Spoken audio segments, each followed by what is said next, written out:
Winakasan na ni two-time UAAP MVP Kevin Cambiao ang kanyang pananahimik tungkol sa kung ano ang mga susunod para sa kanyang buhay basketballista. Ang kabuwang detalye sa ulat ni teammate Rafael Bandayrel. Isang araw matapos maglaro sa UAAP Men's Basketball Finals, binigay na ni Kevin Cambiao ang sagot sa tanong ng karamihan.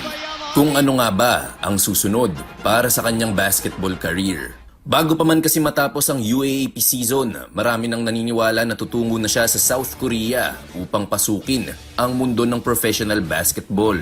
Pero ngayon hindi na lang ito pawang haka-haka. Inilahad ng star prospect sa isang social media post na dito na nagtatapos ang kanyang collegiate basketball career.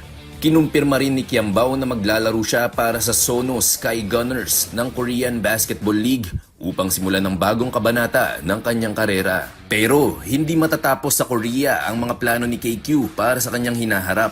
Dagdag niya pa sa naturang post, ito lamang ang unang hakbang upang matupad ang kanyang pangarap na makapaglaro sa NBA sa Estados Unidos. Hindi man naging paborable ang resulta ng kanyang huling laro bilang miyembro ng De La Salle Green Archers matapos matalo sa Game 3 ng UAAP Men's Basketball Finals kontra UP Fighting Maroons. Taus-pusong pasasalamat ang ipinaabot ni Cambiao para sa kanyang teammates, coaches at mga tagahanga sa DLSU.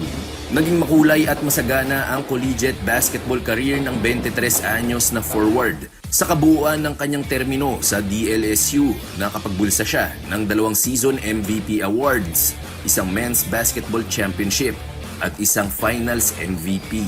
Bahagi rin si Cambiao ng Gilas Pilipinas men's basketball team kung saan isa siya sa mga inaasahan ni Coach Tim Cone na magiging future star ng pambansang koponan. Sa pagtungtong niya sa Korea, susundan ni Cambiao ang mga yapak nina SJ Belanghel, RJ Abarientos at Renza Bando bilang collegiate stars na dumiretso sa KBL. Rafael Bandayrel para sa Pambansang TV sa Bagong Pilipinas.